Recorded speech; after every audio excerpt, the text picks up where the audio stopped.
Did you know you should get a 50% gross profit margin on every landscaping job before you even take on the job to ensure you make the profit you need to make, which is a 50% profit? Let me explain it.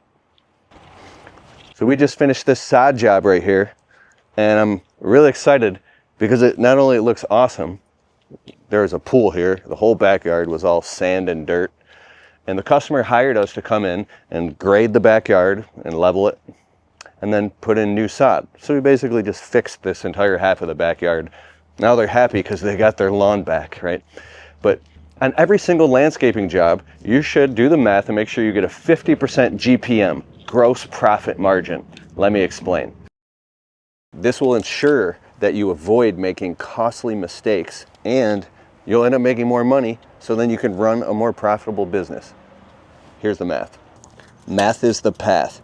You can do this really quick on a piece of paper, or you can do it on your calculator. Look at this chicken scratch. So 400 for sod, 800 labor. That includes workers' comp and payroll and all that. $100 a day for insurance, I just throw in there. $60 for gas. This could take it could be a 1.5 2-day job. $150 for dumping fees, several trips to the dump. $200 for topsoil. $50 for some grass seed. $50 a day for admin fees, which could be like software, your office payment, random stuff. Maybe $200 that day for equipment.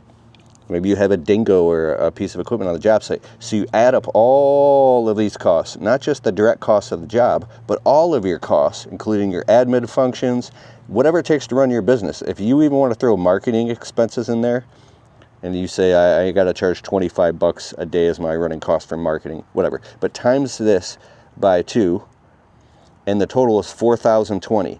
So a job that costs you $2,010 to do the job, at the end of that job, you want to make sure that you've made $2,010 off that job, a 50% gross profit margin.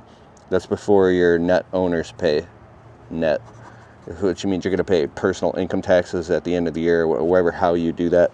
But my point is, you're making sure that you're making at least a 50% gross profit margin, at least. Of all the services we do landscaping, window cleaning, property maintenance, and ornamental tree trimming. When I look at all the math of all the past invoices and customers we've served, our highest profit margin service is 80%. It's ornamental tree trimming. So when you track all this, I think you should do it on a software. We use Jobber software. You can get a free trial and a huge discount with my link. Just go to getjobber.com/Kalfas, and you can track everything. And then every quarter at the end of the year, you can look and say, wow, what services do we offer and what's the highest profit? What's the services we hate that are the lowest profit? And then focus your attention to doing more of the more profitable services. I learned that doing landscape jobs in the sweet spot of $3,500 to $7,500, higher profit margin because it's bigger ticket. If you're making a 50% gross profit margin off of a little tiny $100 job versus a 50% gross profit margin off of a $10,000 job, you got to do all that math. Find out what's right for you. If you have any questions, let me know in the comments below. But I'm excited. Make sure you apply the 50% gross profit margin rule to everything that you do before you even take on the job or even say yes to a customer. Say, just give me 5 minutes. I got to go prepare this quote. Sit in the truck and do the math and crunch all your math and say, am I getting a 50% here? Then send the customer the quote. Simple. I'm Keith Kalfas. You can get access to all of my resources, whether it's a software I use, a piece of equipment. Even if you're coming to the Equip Expo, I can get you a discount